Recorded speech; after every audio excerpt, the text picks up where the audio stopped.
Govinda-Līlāmṛta, Śrī Līla, Khanḍitā Bhāva and māna Līlā.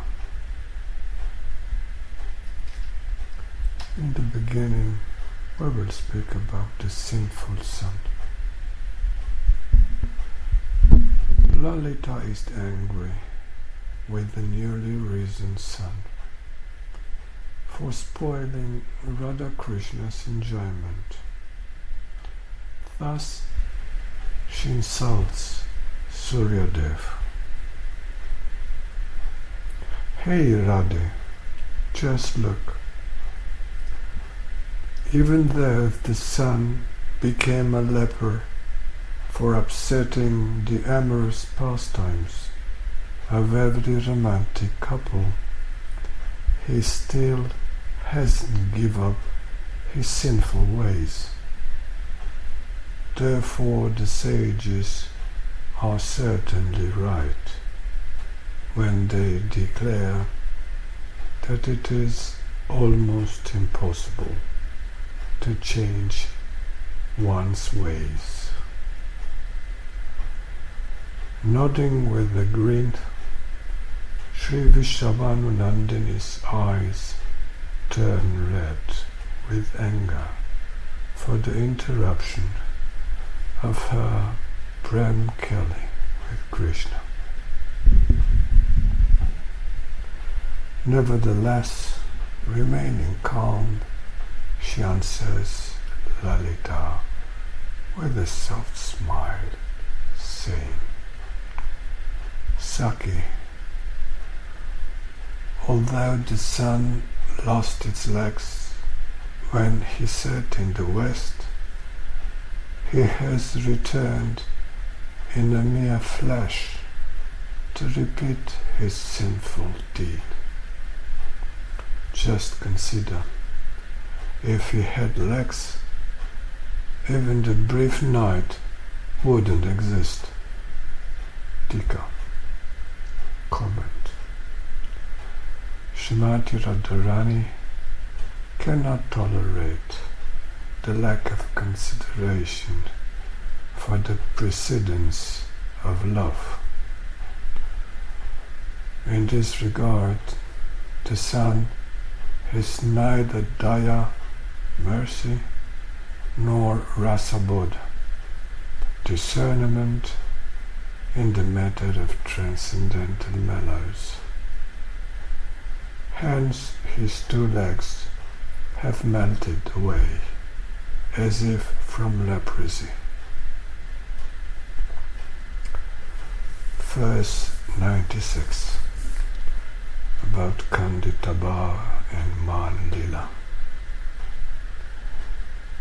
Inspired by the early morning's charm and intoxicated by Radha's kathāmṛta, Kṛṣṇa forgets once again the impending need to return home and exclaims, Hey Priya, just as a young girl's face turns red with anger, seeing her boyfriend's affairs with another damsel, the sun's wife, the eastern sky, is red with jealousy on seeing the nail marks of another sweetheart decorating her husband when he returns in the morning. Comment. Ṭīkā. Vrindavan's red sky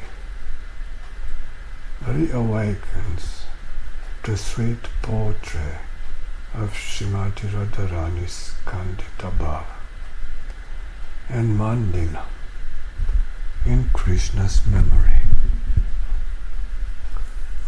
Thus, to retaste these mellows by seeing Priyājī's reaction, Kṛṣṇa cleverly reminds her of these moments by using the example of the sun's wife, the eastern sky. In Ujjvala-nīlamaṇi 5:85, Śrī Rūpa Goswami describes a Khanḍitā nāyikā as follows: a heroine who spends the entire night anxiously waiting in her beloved's absence, who sees him approaching in the morning, bearing the love marks of another damsel, is called Khanḍitā. Such a nāyikā displays anger, heavy breathing, and silence. This happens occasionally to Rādhā when she becomes fiery angry after being stood up by Kṛṣṇa. Let's follow an example of what happens when Rādhā discovers Kṛṣṇa's cheating propensity. One evening, a sanket, or meeting place, is set for Rādha's Milan, meeting with Kṛṣṇa. In great expectation, Śrīmati enters the sanket kunja and begins preparing for Kṛṣṇa's arrival. As Śyāma-sundar proceeds towards the kunja, however, Chandravali's Sakhis intercept him and takes him to her for an evening of pleasure.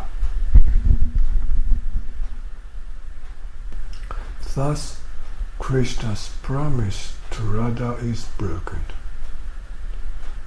The next morning, however, Kṛṣṇa arrives at the door of Rādha's kunja, feeling guilty for his grave aparad. But as soon as Priyājī glances towards him from the corner of her eye, she understands everything. She is instantly pained, jealous, and angry.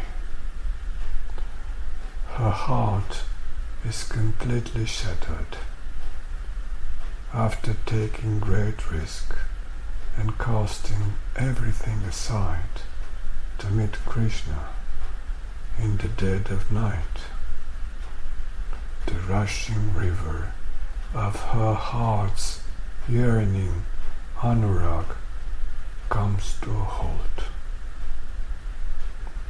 The Mahajanas say, Premera sadai abhiman, Premechai shola anapran.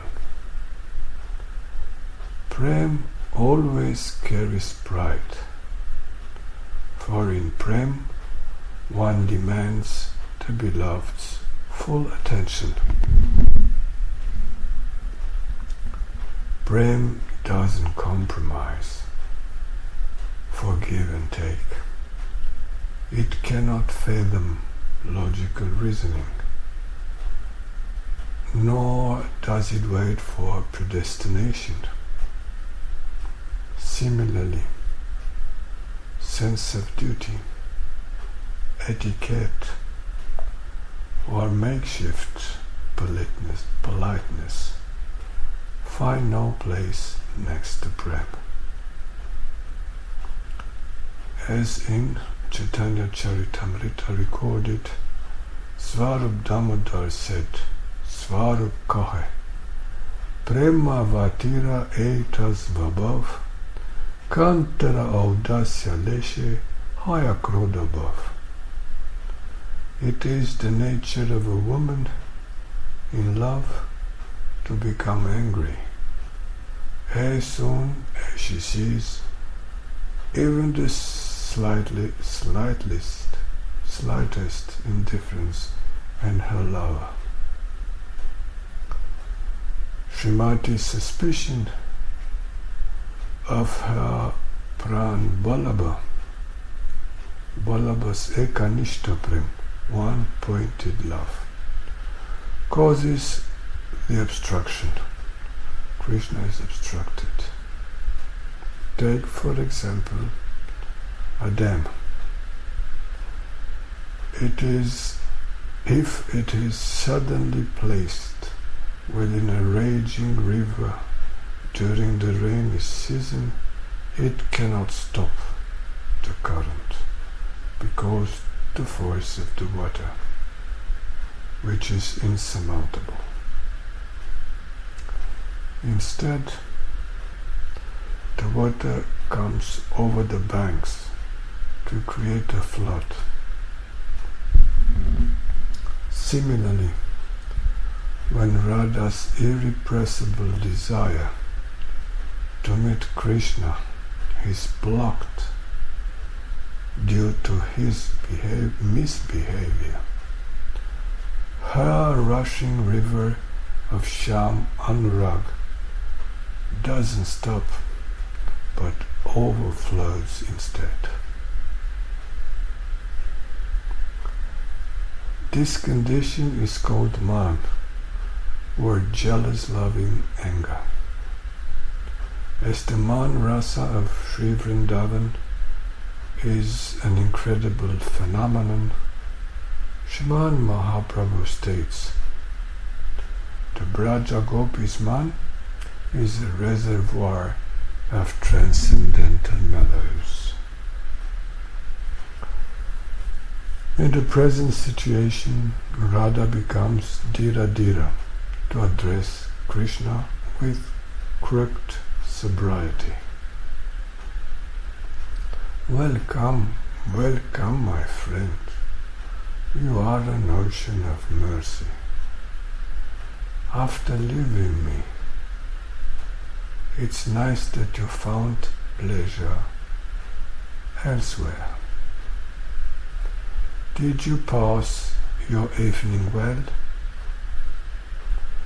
Although I spent the whole night crying, but you must surely have been happy with her. This is from Chandidas. As Kṛṣṇa comes forward to apologize, Śrīmati's tone changes. She rebukes him as follows: Don't touch me, Nagar. Don't touch me. Stay where you are. Take a mirror and look at your moon face. It's just covered in the eye mascara of your girlfriend. Black on black. How auspicious to get your darshan so soon after rising. My day is sure to go well.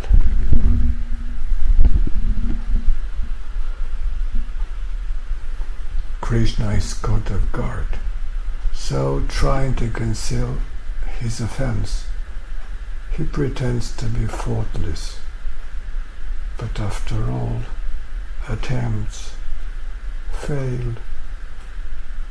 Śrīmati explicitly replies, I've heard from others that you are flirtatious, but today I'm getting to see it with my own eyes. So take my pranams from a distance. I understand you belong to someone else. For your pleasure, I threw away my passions, pride, dharma, home, family, and everything else. Then in the darkness of night, I enter this forest, hoping to find you. But after forgetting me, where are you? From a distance, I offer 1,000,000 obeisance to your feet. I understand it all now. You are not mine. Saying this, Śrīmati covers her head, turns her back to Kṛṣṇa, and begins crying. Vowing to never look upon his face again, Śrīmati's mind becomes Durjaya, extremely difficult to overcome. In Kṛṣṇa's separation, Rādhā would chant Shyama's name to relieve her pain. But now, as the life of her life, Pran Govinda falls at Radha's feet to offer hundreds of appeasing words.